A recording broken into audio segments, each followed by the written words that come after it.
प्रिय छात्र एवं छात्राओं, मैं राम धीरज आरडी हिंदी लेक्चर में आप सबका हार्दिक स्वागत करता हूं। आज से हम लोग अपनी पाठ्य पुस्तक के काव्यखंड में संकलित पाठों का अध्ययन प्रारंभ करेंगे। हमारे काव्यखंड में जो पहला पाठ है वह है सूरदास का। सूरदास के इस पाठ में उनके संकलित पदों में भगवान श्री कृष्ण के चरणों की असीमित महिमा बताकर उनकी वंदना की गई है तथा उनके लीलामय सौंदर्य का अत्यधिक मनोहारी चित्रण प्रस्तुत किया गया है। इसके साथ ही गोपियों की विरह व्यथा का मार्मिक वर्णन तथा माँ यशोदा के वात्सल्य का निरूपण भी देखने को मिलता है।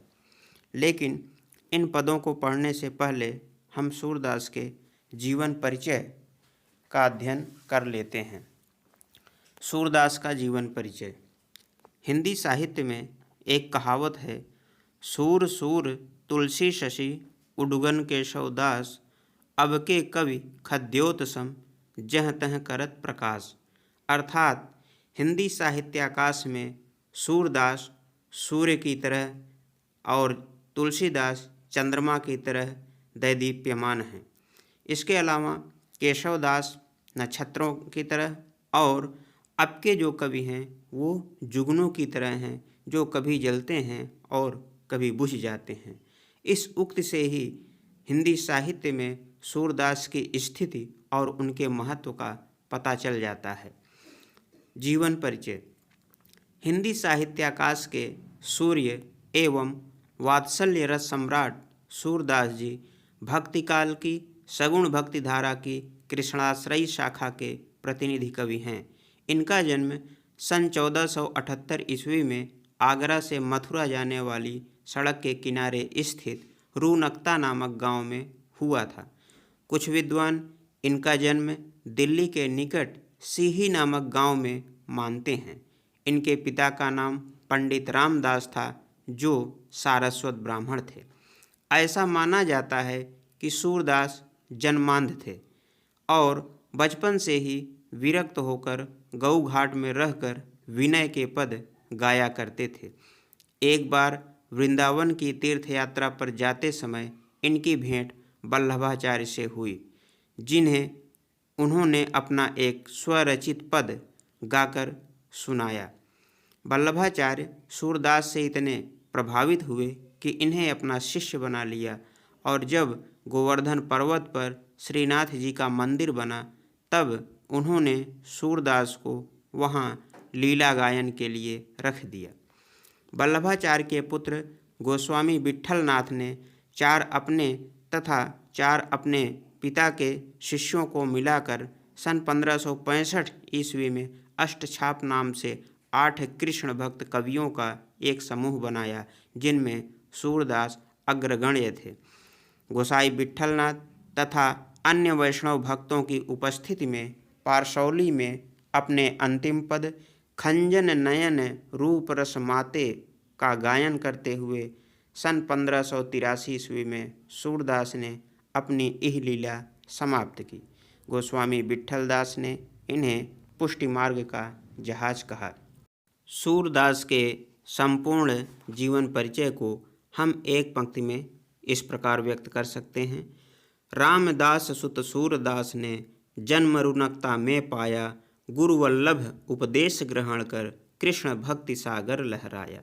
रचनाएं। सूरदास की 3 रचनाएं प्रामाणिक मानी जाती हैं। पहला सूरसागर, दूसरा सूरसारावली और तीसरा साहित्य लहरी। इसे हम एक पंक्ति में इस प्रकार व्यक्त कर सकते हैं। सूरसागर साहित्य लहरी, सूर्य की सारावली, श्री कृष्ण जी की बाल छवि पर लेखनी अनुपम चली। सूरसागर सूर्य की अक्षय कीर्ति का भंडार है। इसका आधार ग्रंथ श्रीमद् भागवत है। इसमें श्री कृष्ण के जन्म से लेकर मथुरा गमन तक की कथा को विस्तार पूर्वक वर्णित किया गया है। श्री कृष्ण की बाल लीला एवं राधा कृष्ण के प्रेम को लेकर सूरदास ने जो रस का समुद्र उमड़ाया है, इसी से इनकी रचना का नाम सूरसागर सार्थक सिद्ध होता है। इनके अगले ग्रंथों में सुरसारावली में दर्शन का और साहित्य लहरी में काव्य शास्त्रीय परंपरा का प्रतिपादन किया गया है। साहित्यिक परिचय या काव्यगत विशेषताएं। सूरदास का भाव पक्ष एवं कला पक्ष दोनों ही अत्यंत आकर्षक एवं मौलिक है। भाव पक्ष के अंतर्गत विनय, भक्ति, सख्य और माधुर्य भावों का सांगोपांग चित्रण हुआ है। सूरदास ने श्री कृष्ण की बाल लीलाओं का बड़ा ही विशद तथा मनोरम वर्णन किया है। बाल जीवन का कोई ऐसा पक्ष नहीं जिस पर इनकी दृष्टि न गई हो। इसीलिए आचार्य रामचंद्र शुक्ल जी कहते हैं, सूरदास अपनी बंद आँखों से वात्सल्य का कोना कोना झांक आए हैं। श्रृंगार के ये अप्रतिम कवि हैं। गोपियों के प्रेम और विरह का वर्णन भी बड़ा ही मार्मिक एवं आकर्षक बन पड़ा है। सूरसागर का एक प्रसंग भ्रमर गीत कहलाता है, जिसमें सूरदास ने अनपढ़ गंवार गोपियों के द्वारा उद्धव के ज्ञान और योग के आडंबर को दूर कर उन्हें सगुण प्रेमी एवं कृष्ण का भक्त बना दिया है। सूरदास की भाषा साहित्यिक ब्रज भाषा है, जिसमें संस्कृत के तत्सम शब्दों और ग्रामीण ब्रज बोली की मिठास विद्यमान है। शांत, वात्सल्य और श्रृंगार रस के ये बेजोड़ कवि हैं। अनुप्रास, उपमा, रूपक, उत्प्रेक्षा, उदाहरण आदि इनके प्रिय अलंकार हैं।